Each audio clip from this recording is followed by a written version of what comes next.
There it is. Yes, let's get ready to rumble. I think we're going to get sued for that.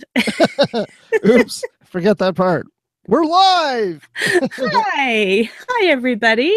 There's already a lot of activity in the chat room here on YouTube. So hi, guys. Welcome. Thank you so much, everybody, for going in there and already participating without us. Yes, and hopefully we will get to some of your questions and or comments because you've already got a backlog going. So thanks. Now, that's great. We love it when people participate. So thank you. Yes, and if you want to send us any questions through Twitter, you can do that too. Send it to Trek FM. And send it with the hashtag #LiveTheEdge. Yes. So anyway, maybe for first-time viewers, we should introduce ourselves. I'm Brandi. Hi, Brandi. Hi. And I'm Bruce. Hi, Bruce. Hi, everyone. I'm Bruce with a couple more pounds. I'm sorry. I weighed myself this morning. I'm just depressed by it. Hey. Weight is just a number. How you look is what is more important. How you feel you look is what makes it. Well, I don't think I look good either, so. Yeah, well, at least you don't have a disease that actually typically makes you fat. So there. Okay. Well, there you go. Actually, it doesn't necessarily make you fat. Well, it makes weight very easy to gain and very hard to get off. So thanks, PCOS. You're great. Anyway, we are supposed to have a special guest who has not joined us yet. So if someone just drops in the middle, you guys will know why. So, all right. So we are here tonight to discuss episode 8. That's what I'm going to call it. Episode 8. Because it's got a weird Latin title. It does have a weird Latin title, which I am now going to butcher. Si vis pacem para bellum, which means if you want peace, prepare for war. And that sounds like a great title for this episode. I wonder if they sat there and they said, how about if we call it, if you want peace, prepare for war? Wait, let's make that in Latin. Well, it's a very famous Latin phrase, so that's not really a surprise. True. But and things, plus, you know, for the people who don't know what it means, they're all going to Wikipedia and looking it up, and maybe they're a little more educated than they were before that episode. So, win-win. Yeah, I don't know. So I took Latin I think 2 years of Latin in high school, and hi, Tootie. Tootie was my Latin teacher, by the way. If anybody's listening who knows who I'm talking about, you have to tweet me or something. But anyway, she used to give out what she called magic pencils. And so if you did something really great in class, she'd give you a magic pencil and it had a Latin phrase on it. And I had one, I still have it to this day, and it's ubio ubi est meus sub ubi. And that means where is my underwear. That's what I remember from Latin.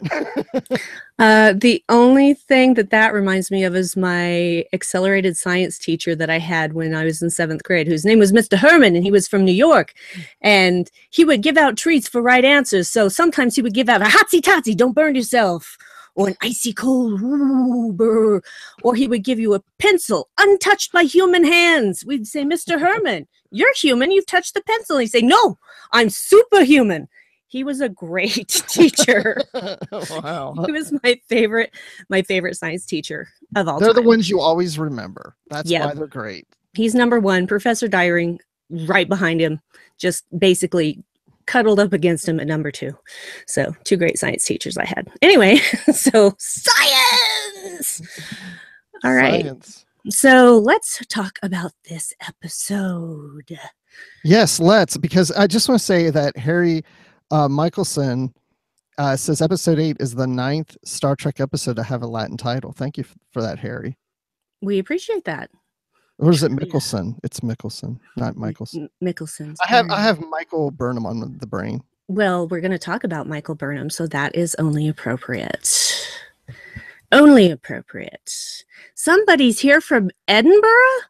Oh my heavens. It's 2:00 in the morning. Yeah, but I'm so sorry you've been hospitalized. Hospitalized. I can read. I'm glad you're free. So welcome to the live show.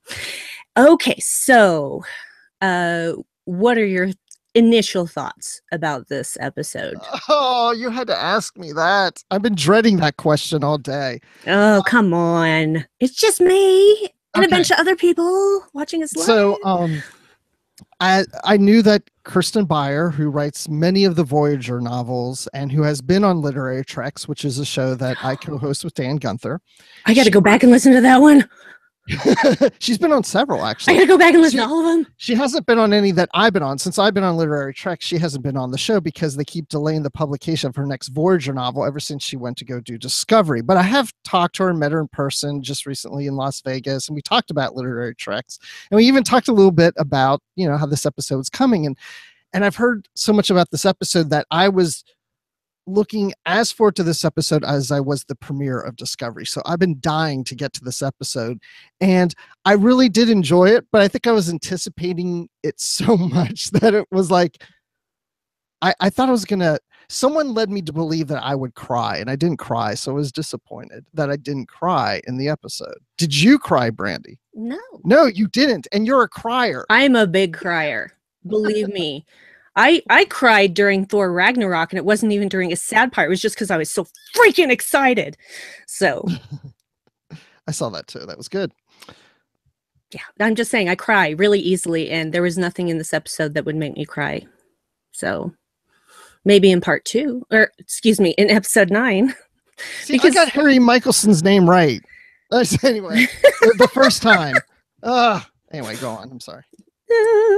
So yeah, a lot of people I think feel the same way, that this seemed like definitely not a standalone episode, that it was obviously meant to be part of the second part that's coming, episode 9, which is where the break will happen, is after episode 9, because initially they were going to stop at episode 8 and then come back with episode 9, and then they thought narratively it made more sense to have episode 8 and 9 before the break. And now I can see why, because I think if we had to go about, I guess it's about 9 weeks with just episode 8, the fan theories would run rampant. Everyone would go crazy. Well, I also didn't feel that it was that strong of a cliffhanger to make us wait. I mean, we know there is a bit of a cliffhanger to it, but it's not as big as like, oh my gosh, what's going to happen? I mean, obviously we know they're going to fight. So. Well, with me, cliffhangers rarely pay off at the beginning of the second episode of the the 2-parter, like Best of Both Worlds. Okay, last thing you see in first episode is Riker saying fire. And what happens in the beginning of the second episode? Oh, that had no effect on the Borg ship. Wah, wah, wah. So I kind of hate cliffhangers like that. It's like build up. Wah, wah, wah. Just come on, give me a little more here. Especially when they play that sound at the end of the cliffhanger.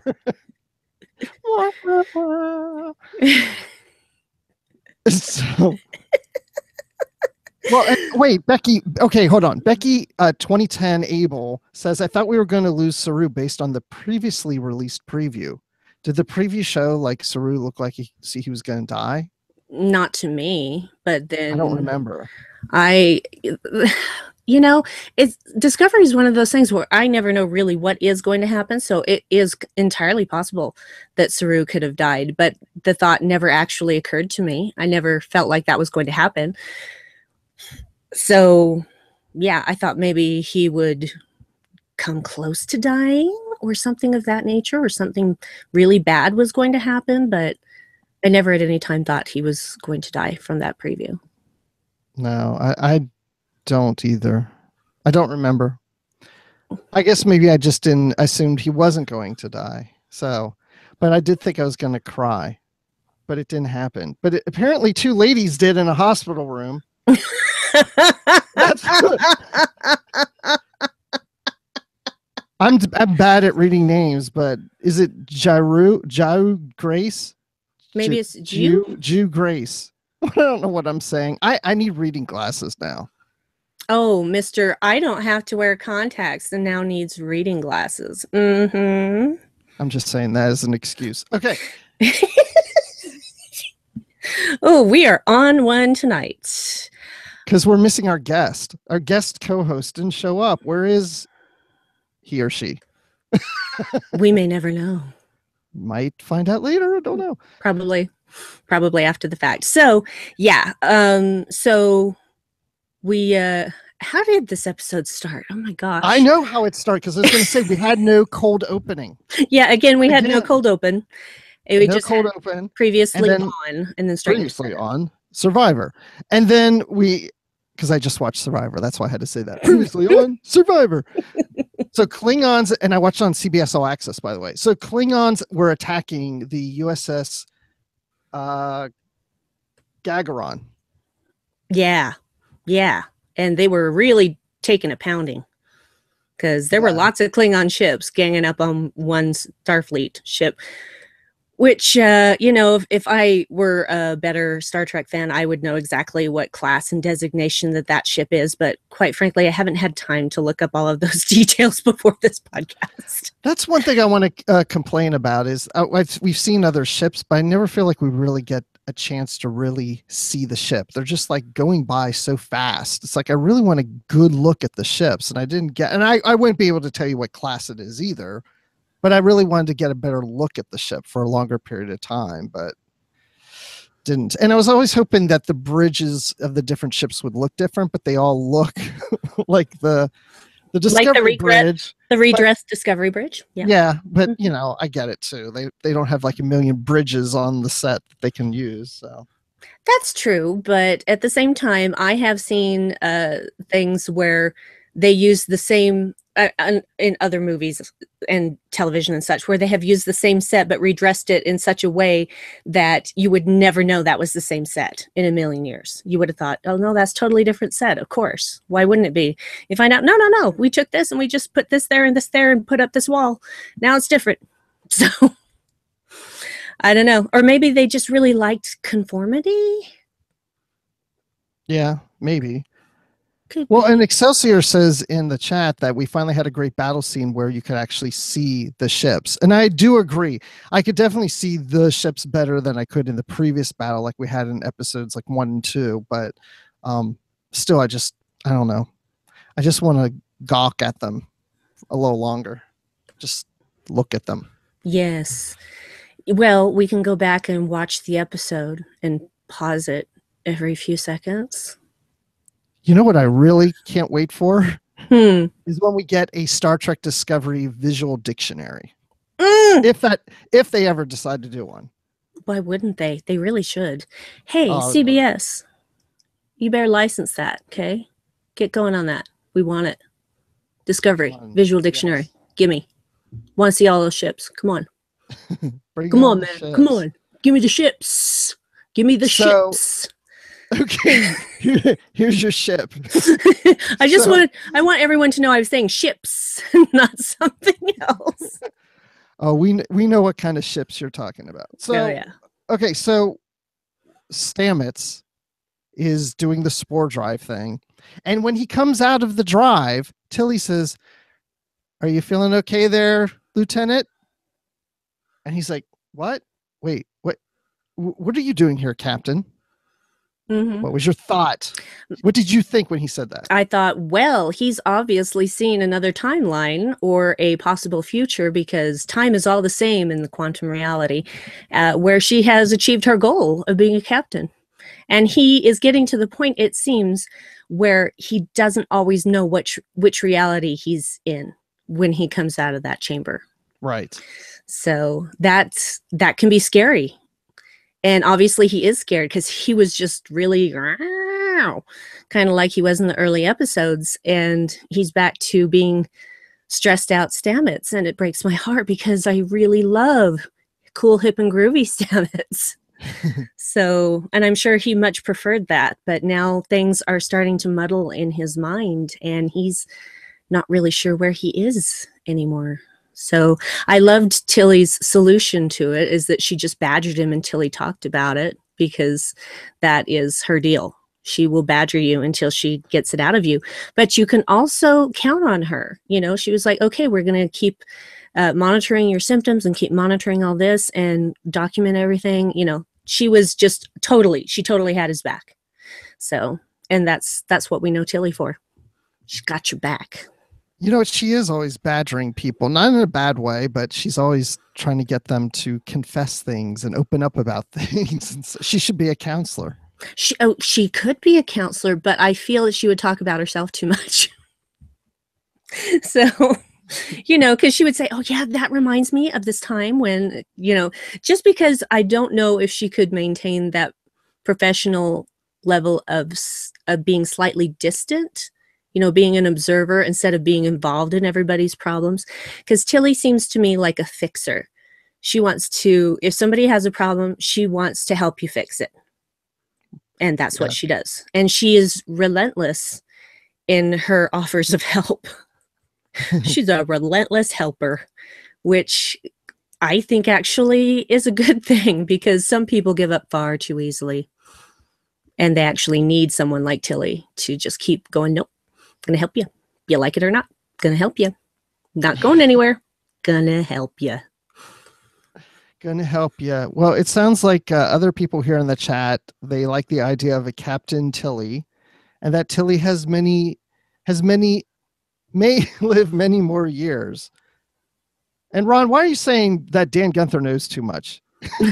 Dan Gunther says, great example. The courtroom in The Measure of a Man was the same set as the TNG Battle Bridge. Ha ha! I win. I don't know what I win. I win my point. That Dan Gunther guy. Dan. If you ever want to listen to him, he's on Literary Treks with this doofus named Bruce Gibson. So. Oh, no. Bruce is not a doofus. Don't listen to anything that Bruce says about Bruce, because Bruce is not a doofus. I just feel like my hair's like not doing my thing today. Okay. Where? Tilly, if you were here to counsel me on my hair, I would really appreciate it. Okay, so one thing I have a problem with this episode, I'm all over the place today. It's been one of those days. Yeah. And for you too. And we weren't together, and it's just, so still, we both had that kind of day. Hundreds of miles apart. Hundreds and hundreds of miles apart. Yeah. So one thing I had a problem with this episode, and I'm talking about the whole episode at this point, is I love the Saru-centric plot line. I loved the brief scenes that we got with Tilly and Stamets, as that would be like the B plot line. It's not that I didn't like the Klingon plot line, but it just it seemed jarring. Like it just didn't connect with the rest of the episode for me. I would have preferred if that was saved maybe for a different episode and we just stuck with what was going down on the planet and what was going on in the ship. Mm-hmm.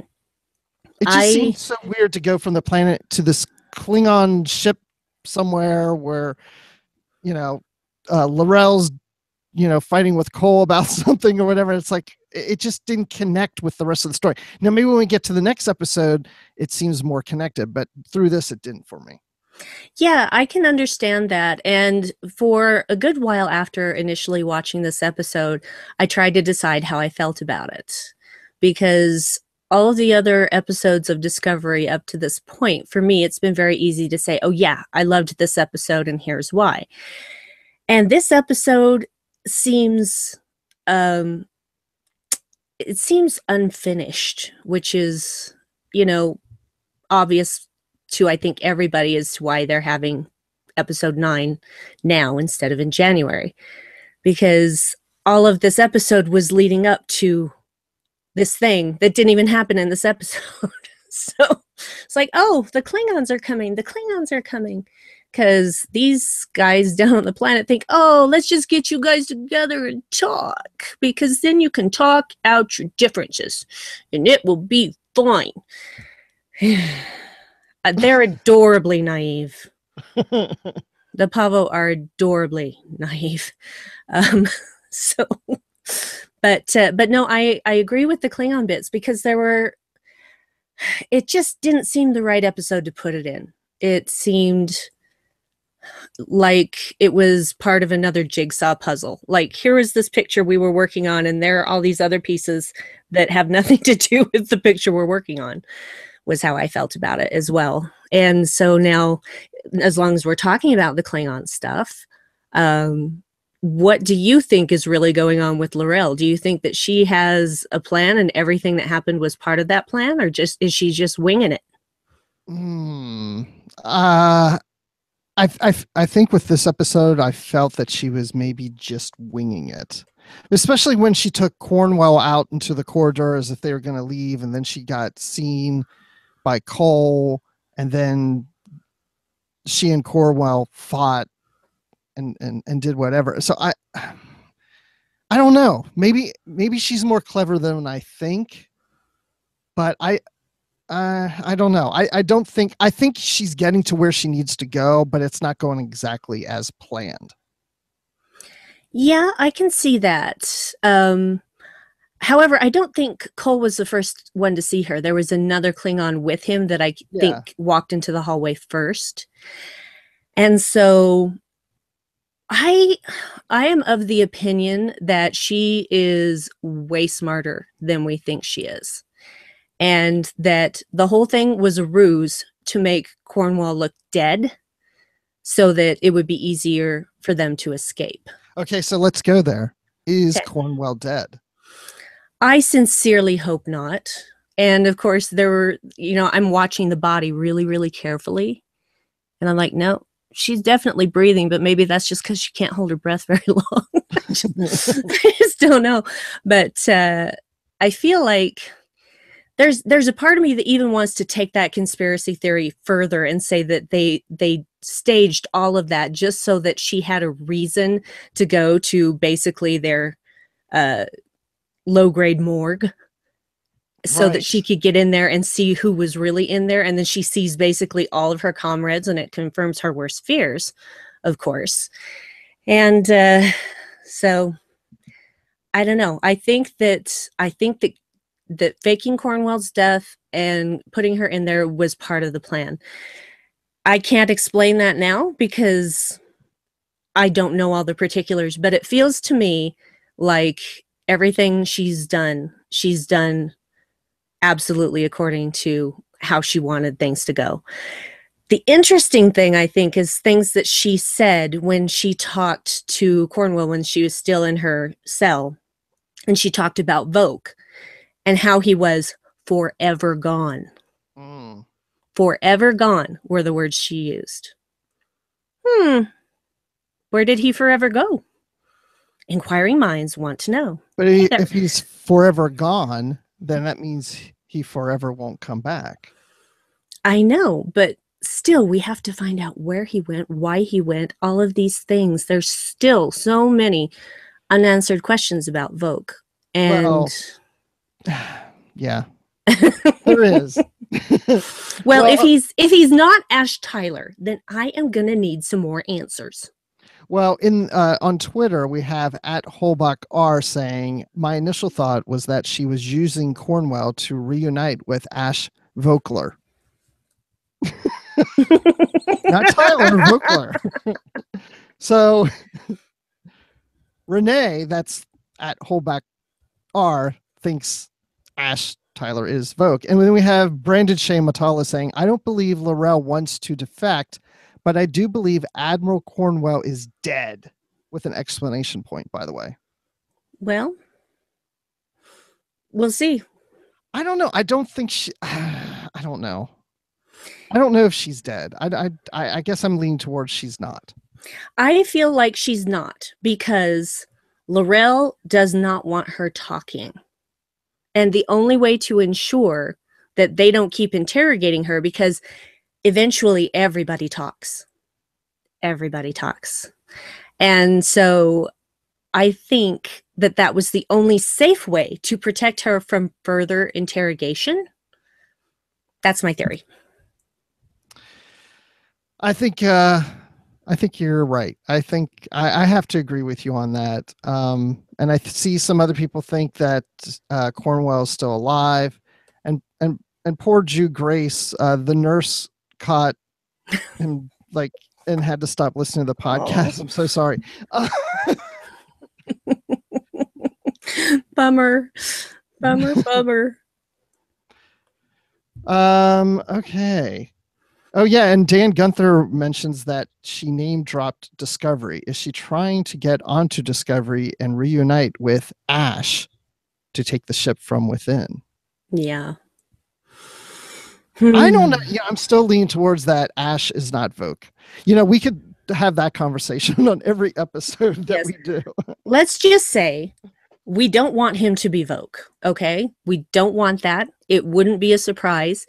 And we love Ash Tyler. Please let us just have Ash Tyler. Why are you hurting me like this? I think it's going to be okay. I really hope so, because I just, Ash Tyler was everything I never knew I needed in Discovery. So he's just really found a place in my heart. And yeah. So, and we got to see more of him in this episode, which I appreciated. And so, but yeah, as far as the Klingon stuff, agree that it was jarring. I still think L'Rell has a plan, and I think Admiral Cornwell is alive. I really hope she is, because I like the actress Jane Brooke very much. Yes. And I hope that L'Rell figures out what color her eyes are, because it seemed to me that her eye colors changed. Well, I don't know if her eye colors changed, but the eye on the side where she was injured, I think was also injured, and therefore isn't quite the same. So I think that eye was damaged, and that's why it looks like it's a different color. That's correct. But in a later scene, I swear both of her eyes are blue. Well, here's the funny thing. Unless it's healed. Here's the funny thing about eyes is that all eyes are actually basically brown, but it's only how light reflects off of them that make us think that we're seeing different colors. So my eyes aren't really green. They're actually brown. But because of the way the light reflects off of all of those things in my irises, I know that there's a word for it. I can't think of it right now. It just, yeah.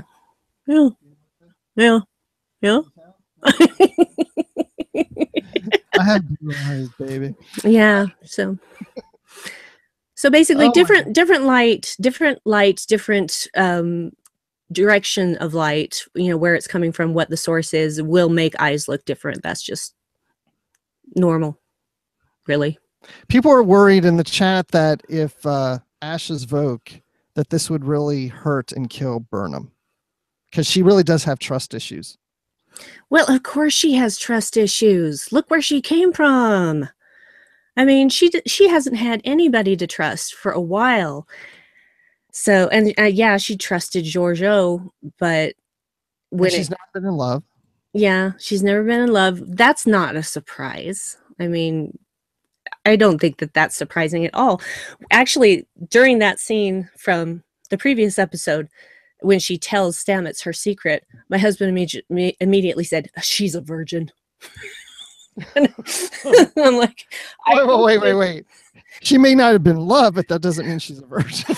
I know, but that was his guess, is that she had never, she was a virgin because she had, never known love. But yeah. I would, if I was a betting man, I'd say she's probably a virgin. Yeah. Oh, that poor girl. Anyway. So let's move on to the stuff happening on the planet with the Pavo. Yes, the Palvo planet, where the trees, the rocks, the grass, they all vibrate with a tune. They're all communicating, and there's this tower-like structure that's made of like a glass that takes those waves, and they could use that to determine where the invisible Klingon ships are, because they never refer to them as cloaked. Our Blue crew refers to them as invisible ships. Well, they probably don't have a lot of experience with cloaked ships at this point, so they don't really know the word, is my guess. They don't know that that's its designation, which that's fine with me. I mean, it's early in Starfleet's history. relatively early, not like super early, not like Enterprise NX-01 early, but still early. And the tower itself, I thought it was weird when they showed it from a distance. I thought, well, gosh, if that's a naturally occurring tower, that's really weird because it looks awfully man-made from a distance. And then when you get there, you see it's not really exactly straight. It's just a trick of perspective. And it basically looks like a bunch of naturally forming crystals just came out of the rock and just kept growing upward like a beanstalk. Or did they coerce it? Did the Pavo coerce it?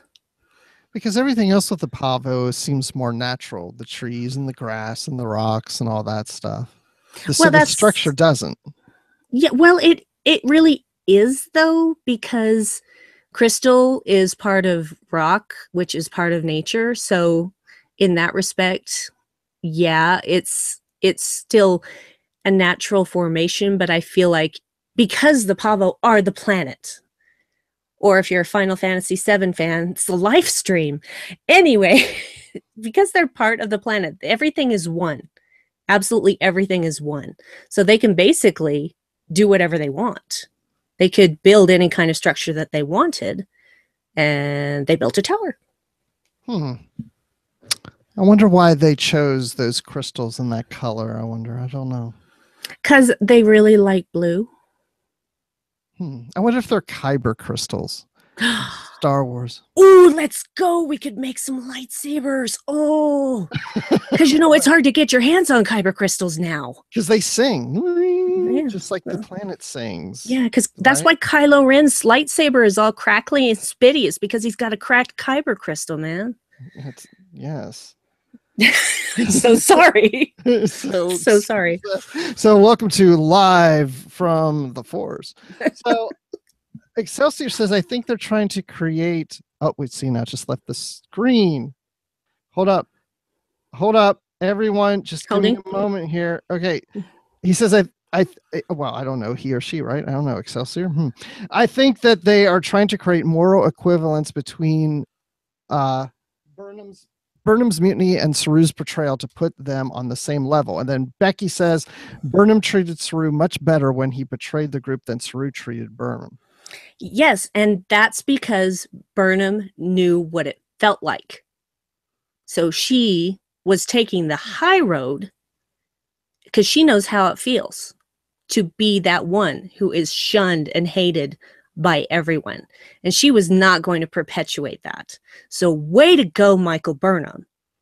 Way to show maturity. I am proud of you, girl. I kind of hope that they have a falling out situation where he's like, Burnham, I can't trust you. And she's like, really, Saru? What about when we were on Palvo? What about how you were? See how I treated you? We're both equal here, 1 for 1. And he goes, okay, let me stroke your cheek one more time. Like you do on the planet. Yeah, the thing is, it's just unnecessary because all you're doing is exacerbating the, what's the word I'm looking for here? Antagonism between them that she doesn't want. She doesn't want that relationship anymore. She was terrible to him when they were on the Shinzo, and she knows it, and she's admitted to it. She doesn't want to be that person anymore. Now she wants to have some measure of respect again. And so taking another person down for behaving that way is not going to get her any further down that path. So what she did was absolutely really mature. And it also was illogical. So she's finally starting to get out of that logical mindset that she has seemingly all the time and have emotions and have empathy and sympathy. And that is something that I think is really hard. It's a difficult thing to navigate when you are not used to those emotions. So I still say, way to go, Burnham. I wonder if Ash Tyler and her feelings for him are also helping her express emotions. Well, and also because of what happened in that other episode with Sarek, I think really had her come to terms with herself, and she could loosen up a little more and be more herself and not carry that weight that she had, that she didn't serve Sarek's expectations. Right. I think that was the tipping point for her. And so now she's trying to navigate that ridiculous labyrinth that is human emotion. And she's wading in, leaving a little trail of pebbles behind her so she can find her way back out. Because if you use breadcrumbs, man, the birds are just going to come and eat them. Come on. Have we learned nothing from Hansel and Gretel? So, but I think that her feelings for Ash are definitely helping with that, and vice versa. Her having feelings for Ash is a progressive step forward, and allowing herself to act on those feelings and receive feelings from him. It's almost like a symbiotic relationship. So he helps her express her emotions, and because he's helping her express her emotions, she can express her emotions to him, etc. Yeah. Such as when he talks about the boathouse, and I'm going to end up back in prison while you're at your boathouse. And then they kiss. Mm-hmm. So now the kiss has really happened where they will remember it. That's exactly what I said when it happened. Yeah, come on, all of us were really saying that. Oh, now when they'll remember. I wasn't expecting it this soon. I thought, oh yeah, it happened in that last episode when it was a different timeline that got reset, and now we're going to have to wait like probably 5 or 6 episodes before they'll actually kiss again. But it happened in the next episode. It happened in this one. They're really moving fast. For someone who's never been in love, boy, she's going fast. Hey, once you get a taste of it, you want to jump in with both feet. You know what I'm saying? Forget about wetting yourself down before getting in the pool. Just jump in. So I feel like we don't know how much time has passed between that episode and this episode. For us, it's only been a week. For them, it could have been a month. That's true. Oh, see, now I want to know. Right? I definitely want to know what that time frame is. Yeah. But I could have swore that last week, or maybe it was the week before, there was a star date that began with a 2, where this one began with a 1. So it seemed like the star date went back again. I may be wrong, but I thought we had like a star date of, I don't know, 13 something or another. And then we went to like 21 something or another, and then back to like 14 something or another. Well, to be fair, I have never understood star dates. No one does. So there we go. The only time I ever understood star dates was in Enterprise, because they said the freaking month and day and year. So it's like, what's wrong with saying the month and day and year? So I think the star date for, oh no, wait, I don't think they said a star date in the cage, but they had a star date in the very the second pilot of Star Trek, and I think it was like 1312. I'm just throwing it out there because I want to see if the chat like knows off the top of their head, where no man has gone before. Okay. So I think my hair actually does look pretty good now that I'm looking again. Okay. You look fabulous, darling. Fabulous. Oh, thank you, darling. Oh, you're welcome, darling. Speaking of darling, my youngest daughter is like so into Green Acres, and she goes around the house going, "Oh, darling, oh, darling." Green Acres? Yes, Green Acres. For some reason, she found it online, and she started watching Green Acres all the time. Green Acres. She'll go around the house going, "Oliver, Oliver, oh, darling." Anyway. Oh my goodness. I bet this is the first time that Green Acres has come up in a Star Trek podcast. You're welcome. I'm glad to be here for that. Yeah. Wow, Green Acres. I think we should talk about Saru. Yes, let's talk about Saru. We were trying to get to that, and we got sidetracked by kissing. Saru hasn't been kissing anyone, as far as I know. I don't know how he would. His lips are kind of just like not really flexible. Well, they're not.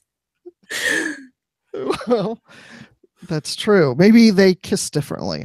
I don't know. Maybe they don't kiss at all. Maybe they're like denobulans that just like to sniff each other really close. Yes. Or maybe they're like Ferengi and they like to rub each other's ears. He doesn't have much ears either. Or maybe they take fingers like Vulcans and rub them together. That could be. We don't know. We do not know because we've never seen him with any kind of romantic feelings ever for anyone ever. Let's give Saru a girlfriend or a boyfriend. It doesn't matter. We don't know. Are they gender fluid? Don't know. I think they're probably male and female. I don't know how they reproduce. Let's find out. I want to know about the Kelpians. Come on. Oh, I'm sure we'll get an episode eventually about them. Oh, good. Because there is not enough known. Not enough. I want more. So I think that's one thing I was expecting from this episode because I knew it was going to be a Saru episode. And I thought we were going to find out more about them. But well, we did we in did a way. a little. Yeah. We saw how far Saru would go to keep his measure of peace because he'd never felt at peace before for a second in his life. That's my favorite part Right? when he revealed that. Oh, it broke my heart. See, but I didn't cry. I didn't either. I didn't either. I just thought, oh, that breaks my heart. But it wasn't, I don't know. It just wasn't a crying emotional moment. I still felt it, and I felt sympathy for him because that's kind of what my entire grade school life was like. Not a single moment of peace. Tormented by bullies. It was fun. So, yeah, I can sort of identify with getting that peace finally, never knowing that you were ever going to have it. Now that he has it, he is not going to give it up. And the lengths that he would go to were scary. Yeah, I mean, I so I rewatched it today before we did the show because one of the thoughts I had was, did Saru act the way he did because this is the first time he has been without fear, and so he's very protective of wanting to be on this planet, or was it because this thing got into his head and kind of threw him? I kind of think it's a mixture of both. I think it's the fact that he wasn't having any fear, but I think the planet infested him in a certain way too. I don't know. Now I feel like I would need to watch that one more time. Yeah, well, the thing is that Saru admitted that they didn't change him. They didn't change him at all. They simply put him in harmony with the planet. And that got rid of all of his fear because there was nothing to fear. Everything was one. But didn't Burnham say to him also that really wasn't you, Saru? That you really didn't have full control? Yeah, that's true.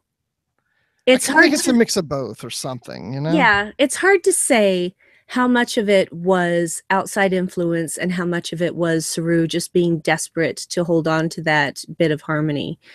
Well, actually, it wasn't a bit of harmony. It was complete harmony. It was complete peace, according to him, which I don't think I could even fathom such a feeling.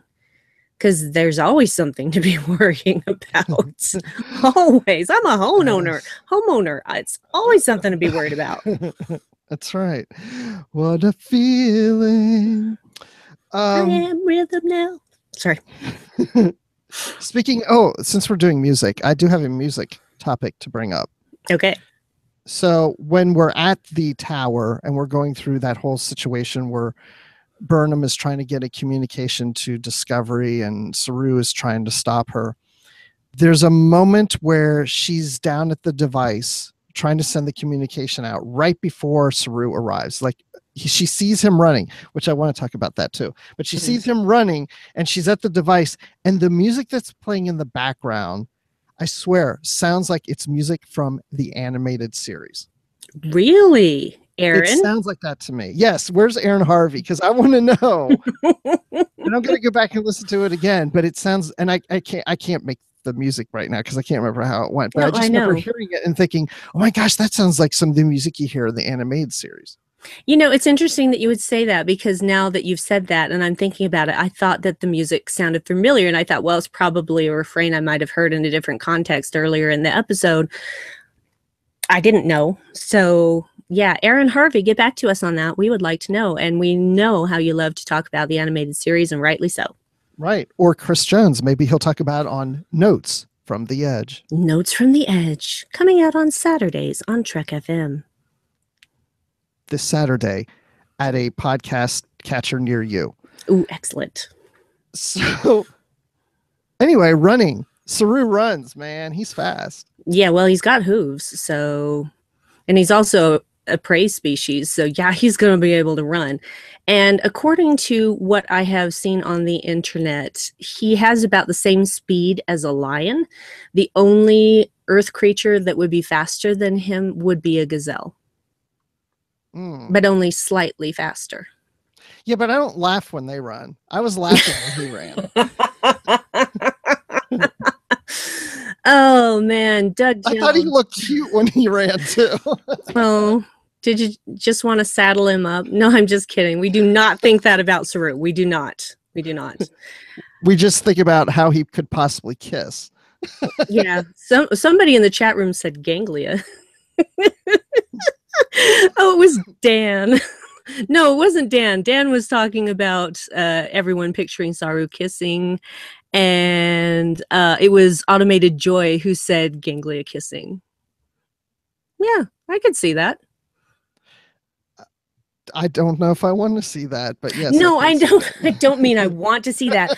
It means that on a theoretical level, that could work. It's very possible. Yes. Yeah. Ion Tron says goodbye gold medals for humans in the Federation Olympics. Yeah. Oh boy. So. An Automated Joy says happy spores.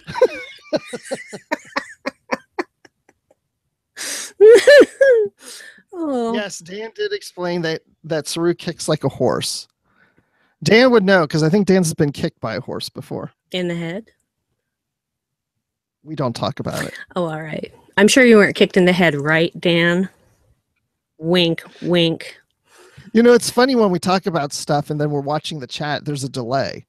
So they don't respond right away to what we say. Yeah. And so I just hear, I sit here holding my breath, waiting to see what they're going to say next. Right. It's it's one of those things where we're like, oh, freaking delay. But then when you think about it, you're like, I'm sitting on a device that is beaming my signal up to a satellite and then back down to broadcast. That in and of itself is an amazing thing. So a few seconds delay, no big whoop. Absolutely. And anybody who's listening to this as the recorded show, why aren't you doing this live with us? It's fun. We got a lot more people, like word's getting out. Yeah. We can hardly keep up with the comments in the chat on YouTube. That's a good thing. Yes. So is there anything else you want to cover with Saru? Besides the harmony, the peace, the balance. Oh, when they were in, what was that structure they were in?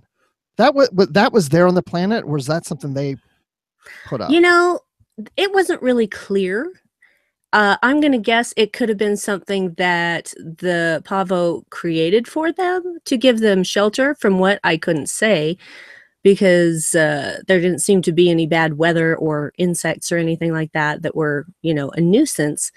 Because the Pavo, I think, led them into it, right? If I remember correctly. I think so. Yeah. I'll have to go back and look at it again. I had a point, but I've forgotten it now. Dang it. Oh, no. That's what happens when you're over 40. Oh, okay. I'll take your word for it. Shut up. Don't make me come over there. You will not like what happens when I get there. So there was that also a rock in that shelter that they may have taken their phasers to create heat?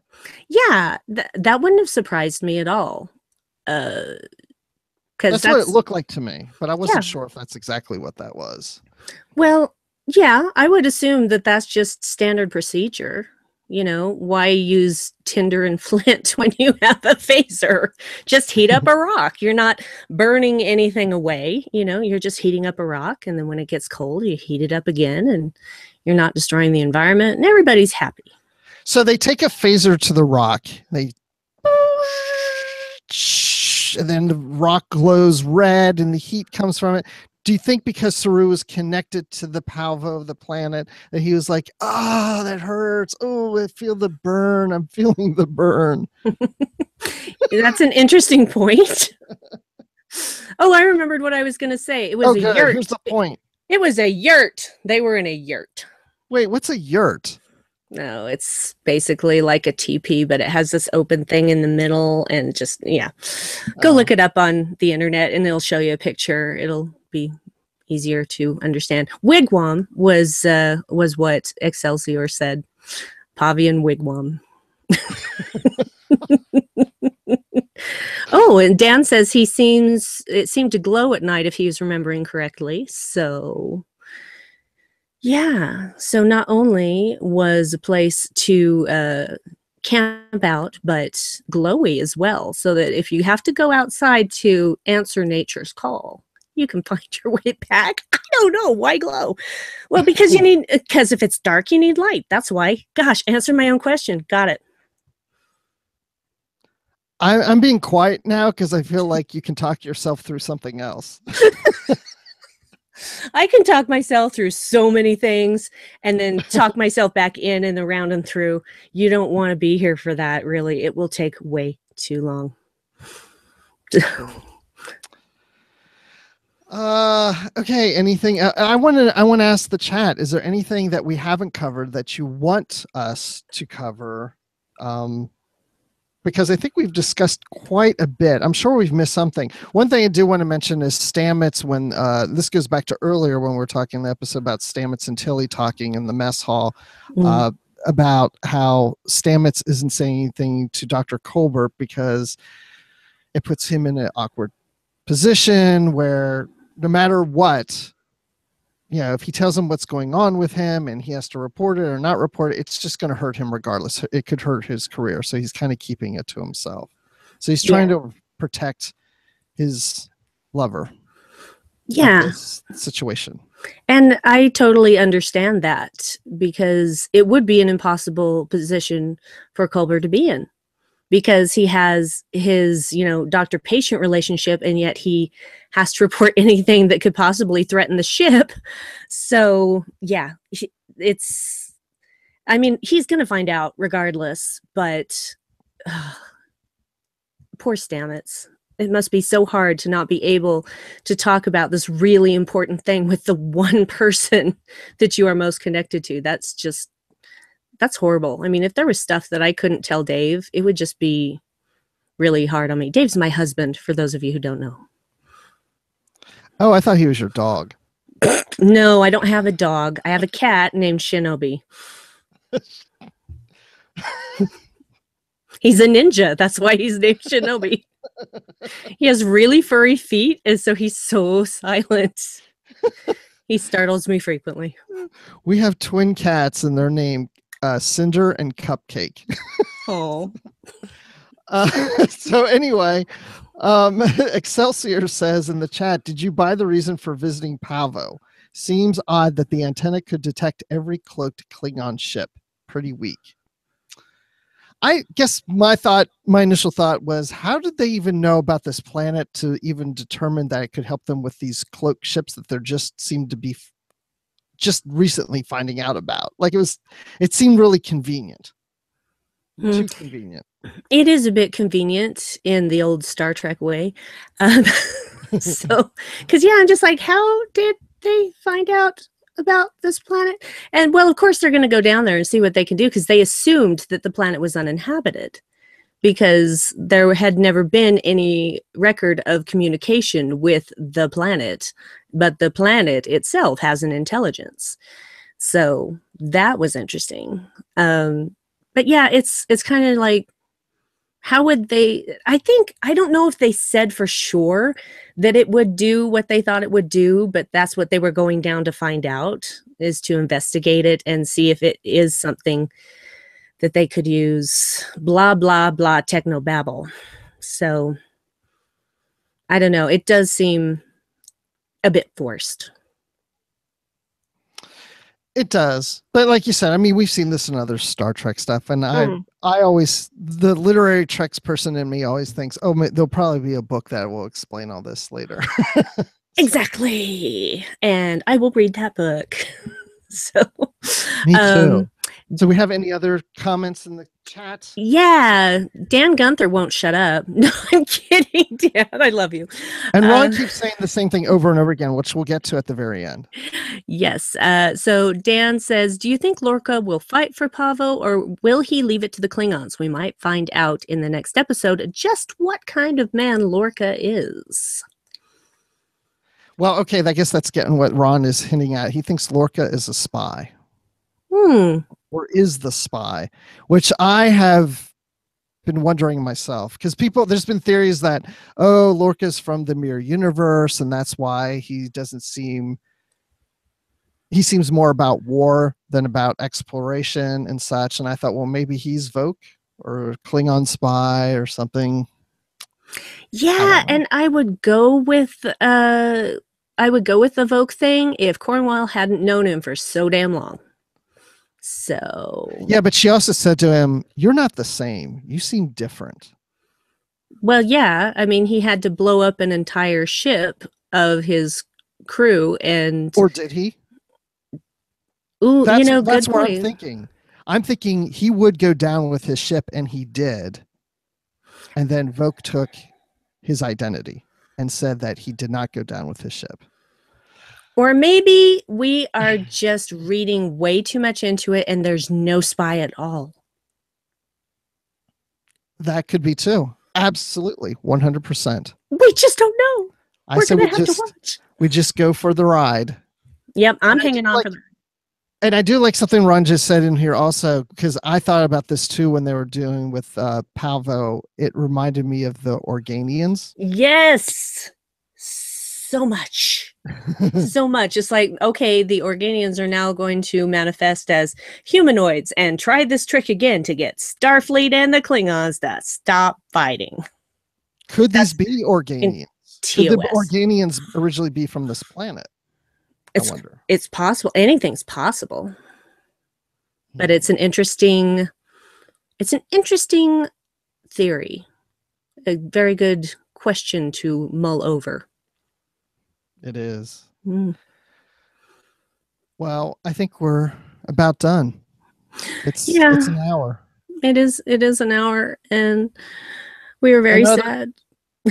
Our other co-host didn't show up, so our guest co-host, but that's okay. We're not going to call her out on this.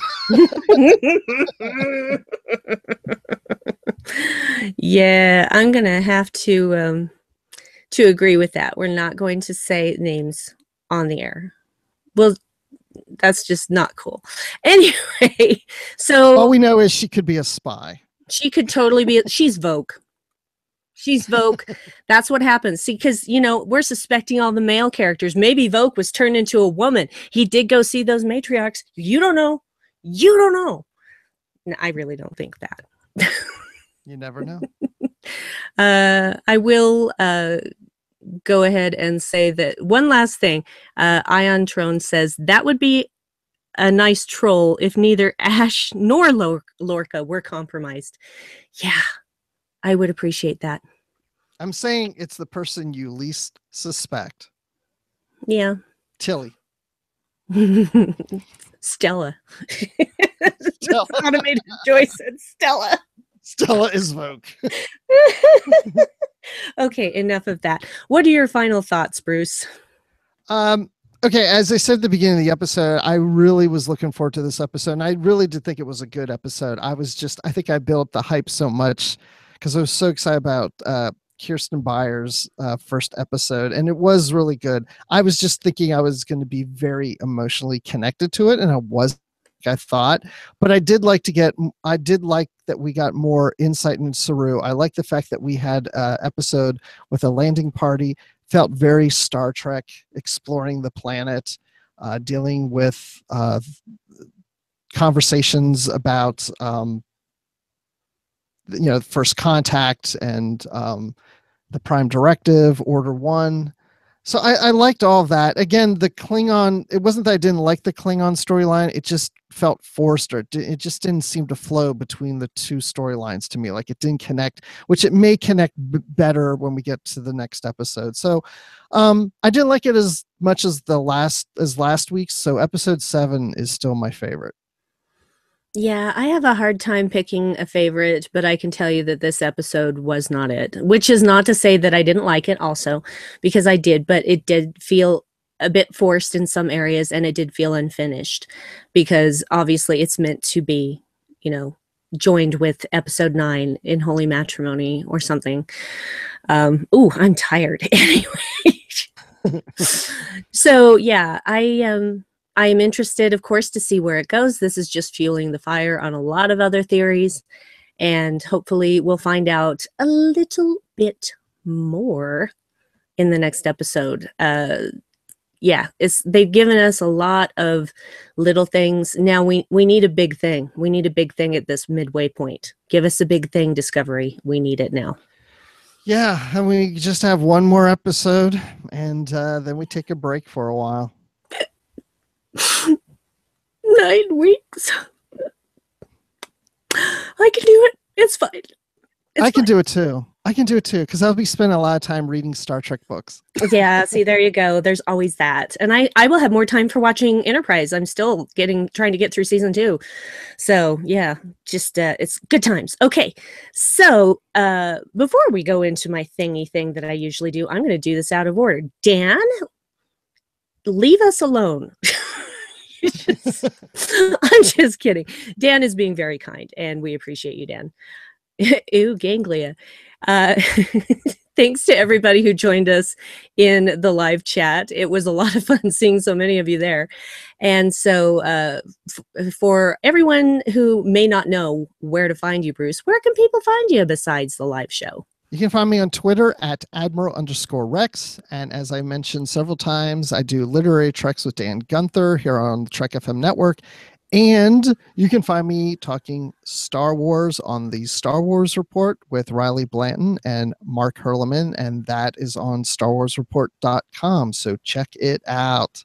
Check it out, guys. As for me, you can find me on Twitter as Brandywine12, which is Brandy with an I and wine spelled the traditional way, number 12. And I am always in and out of the Babel conference. I do work for a living, so sometimes I'm not on there as much as maybe I'd like to be. And I do a podcast with my husband, Dave, called the Dark Corner Podcast, and we look at pop culture and other things through a darker lens. And this last episode that we did was a commentary on the 1980 movie Flash Gordon. And man, we had a really good time with that. We had an excellent time with that. So yeah, go on over to strangeanddeadly.com or iTunes or wherever you find your podcasts and look for the Dark Corner Podcast if you want to check that out. It is not for children.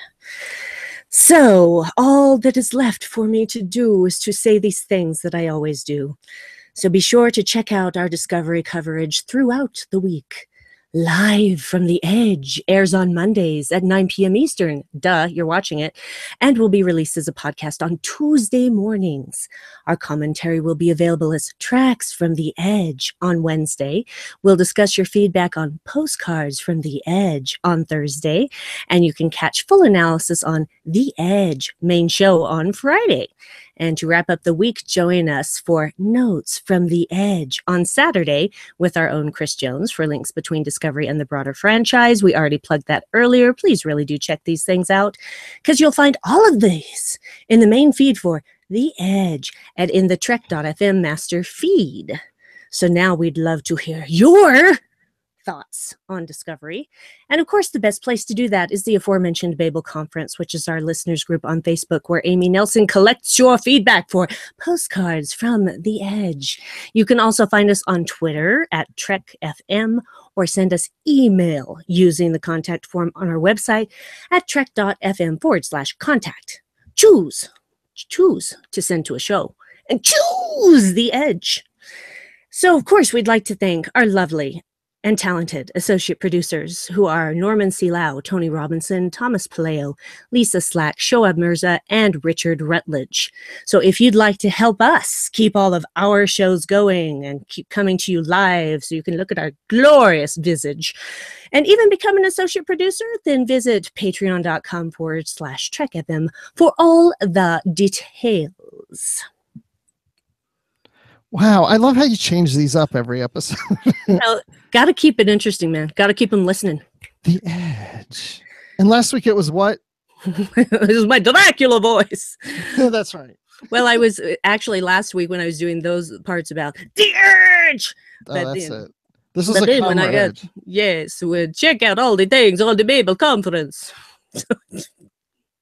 I don't know why I do that so well. I blame my husband. Blah, blah. Blah, blah, blah. That's about all I can do. Well, Yeah. we're done. We're done. This But we're is still it. live. Well, you know, I can fix that. So anyway, thank you again to everyone. We'll be back. Oh, by the way, Ion Trone says the earliest it can return is January 7th. According to IMDb, the next episode after episode 9 will air on January 14th. So that's why I'm saying 9 weeks, is because that's pretty much about 9 weeks. So anyway, so hope to see you all again next week, and come join us on the Babel conference in the meantime, and get that subscription to the master feed, man. It's the way to go. So you get everything. So thank you so much. And this is Dan. Why do I keep mentioning Dan? You need to stop jumping up in there. You are obsessed with Dan tonight. It's because I've never gotten to talk to him, so.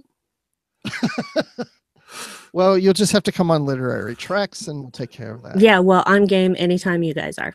So I'm saying goodbye. Brandy's saying goodbye. Bruce is saying goodbye. Say goodbye, Yes. Bruce. Goodbye, Bruce. Perfect. See you guys later.